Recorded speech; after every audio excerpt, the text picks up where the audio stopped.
Hey, how are you? It's Mark here again with another episode of This or That, brought to you by Home Sale Pro Real Estate. We're going to take a look again today at another two properties. Our first one is going to be in the 1.3 price range, and we're out here in Barrie, Ontario to take a look at a detached home. Let's go. So this was originally a 1940s home, single family dwelling. It was a small 4-bedroom, 1-bath property. If you look at the actual property itself, this sits on 3 lots. The original plan of subdivision here was for 3 separate properties to be on this land. The owners took it. They actually ran a dental practice, had a commercial side to one area of the home, and then also added a larger residential side. Now, with that being said, let's go inside and take a peek.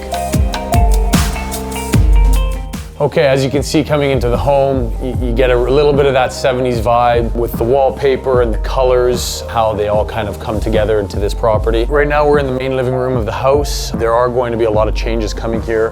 This half wall, for example, is going to go. Plan is for a big living room and a family area to be here.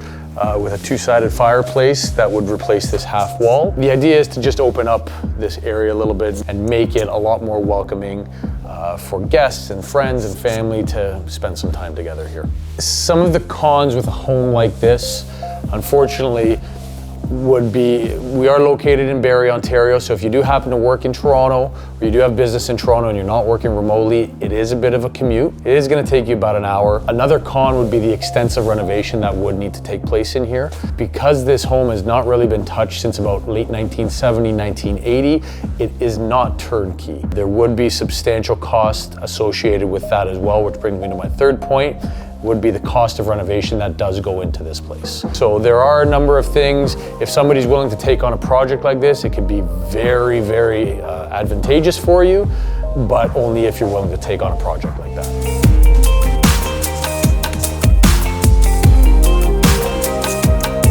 Come with me, take a look at this kitchen.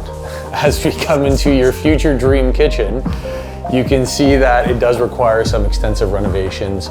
The idea here will be to open this up completely, get rid of the older style cabinetry and flooring, of course, open up some of the walls and really make it a warm, open, welcoming kitchen. Now, anybody experiencing a renovation like this extensive, you're probably looking for between $300,000 and $500,000.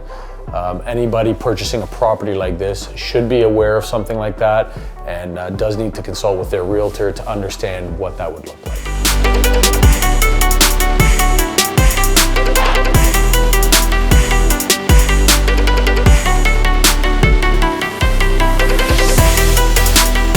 So the plan for the bedrooms is going to be fairly simple. We're actually eliminating one of the bedrooms. The 2 bedrooms on this side of the house will actually now share one 3-piece bathroom. The bedrooms on the other side of the house, the primary bedroom is going to be turned into one big master suite with its own ensuite bathroom that it does not currently have, as well as a closet fit for a king or a queen.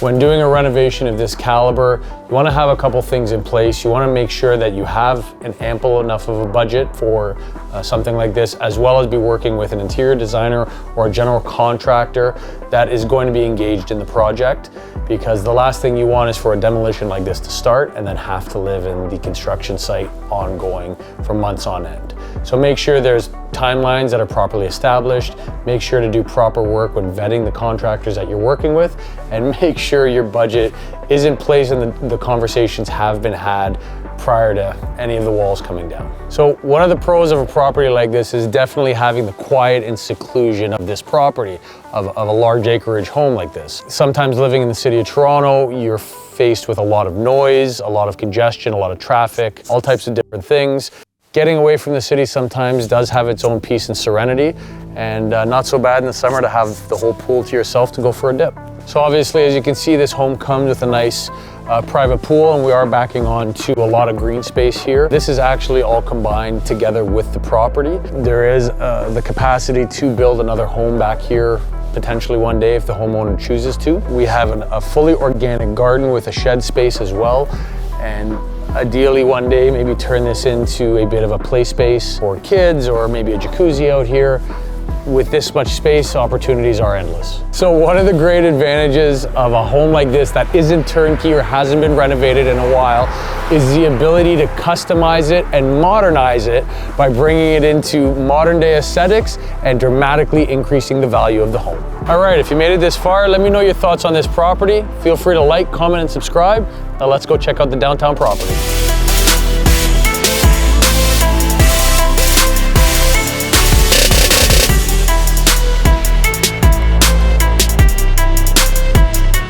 Right now, we're in a condo in downtown Toronto in about $1.5 million range.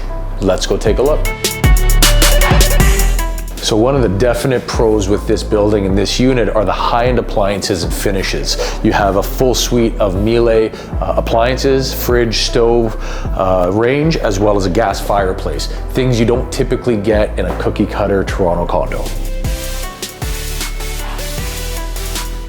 So one of the cool perks is your primary ensuite right off of your closet. Again, we're greeted with beautiful high-end finishes in here, a stand-up shower as well as a tub, nice countertops, beautiful floors, really high-end. Now don't let all this luxury fool you. There are some downsides. At the end of the day, we are still only in 1,000 square feet, as compared to our Northern Ontario property that sat on an acre of land and a 4,000 square foot home. While this does have some great amenities, we are at a very high price per square foot as compared to our Barrie property. Welcome to the office. Now, while this is nice and spacious as far as a den goes, it's not as big and spacious as the side of the property at the Barrie home that actually contained a full office suite. This is luxury for downtown, but definitely a bit of a downside. We could use a little bit more space. Now, one of the cons here will be that they are developing this area of the city very shortly, actually. You will have to deal with the construction and the noise that come with it, but you will not lose this landmark city view. Staying outside, another one of the cons for this building, while the walkability score is fantastic here, traffic can be a bit of a concern. If you do have a car, you do need to commute and get around to run errands, traffic can be particularly bad in this area of the city. Especially if you need dinner, you might be using one of the delivery apps. Another pro for a building like this is the invaluable networking that can go on here.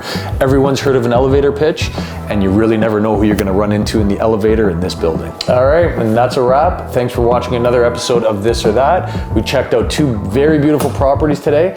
Make sure to like, comment, and subscribe. And if you have any real estate related questions about the properties we showed today or anything in general, by all means, feel free to reach out.